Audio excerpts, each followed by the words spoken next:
ती काही फक्त एका तरुणीची नाहीये.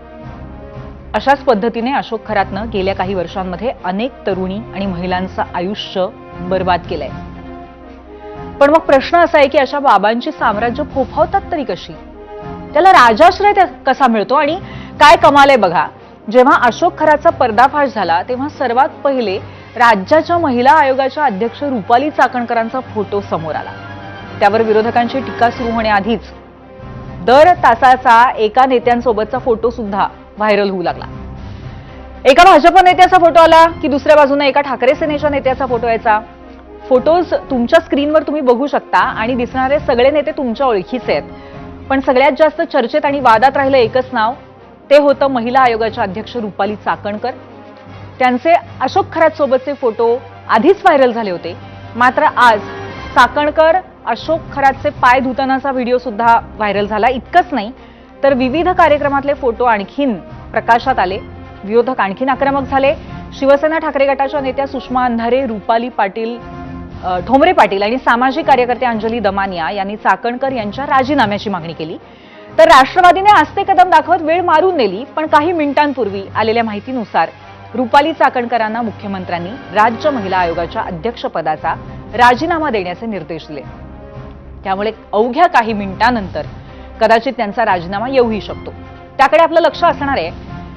पण आणखीन एक महत्त्वाची गोष्ट आज घडली, ती म्हणजे अशोक खरात प्रकरणामध्ये ठाकरेंचे खासदार संजय राऊतांनी मुख्यमंत्र्यांचे केलेलं कौतुक ते आपण आधी बघूयात.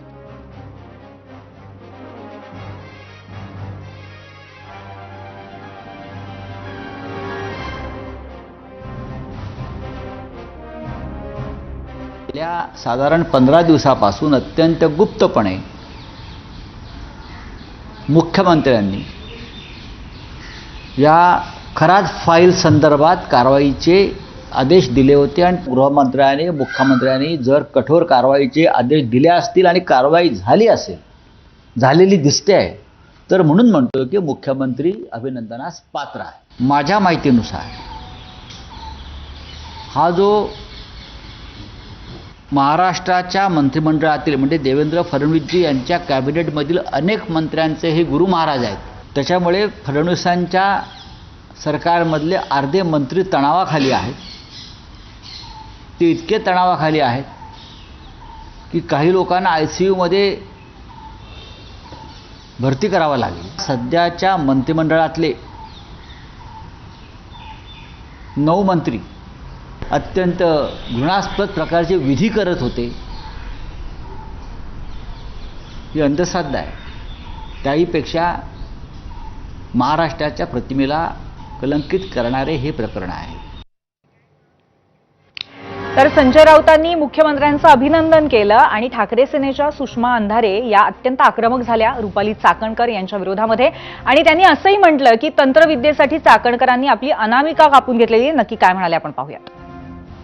एका पीडितेने सांगितलं की चाकणकर स्वतः तंत्रमंत्रविद्या करत होत्या आणि अक्षरशः आपली अनामिका कापणे.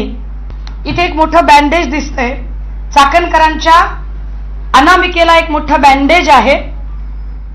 मी याच्या अलीकडचा पण एक फोटो आहे 9 सप्टेंबरचा. 9 सप्टेंबरला त्या एका कार्यक्रमात बोलताना दिसतात आणि या सगळ्यांच्या तारखा आहेत. हे बघा, इथे सुद्धा बँडेज आहे. हा 9 सप्टेंबरचा फोटो आहे. हा 12 सप्टेंबरचा फोटो आहे. मला कळेना की हा सप्टेंबरचा दिवस कसा आहे. आणि मग हे सगळं शोधल्यानंतर लक्षात आलं की 2 सप्टेंबर 2024ला सोमवती अमावस्या होती.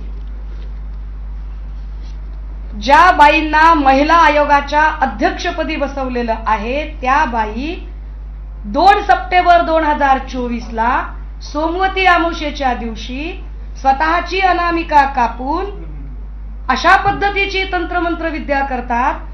माझी पहिली मागणी असेल की चाकणकर यांना तातडीने अटक केली पाहिजे. पहिली. दुसरी मागणी काय आहे आमची?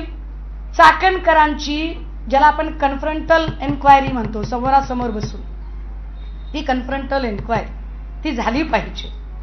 तिसरं, चाकणकरांची नार्को टेस्ट झाली पाहिजे.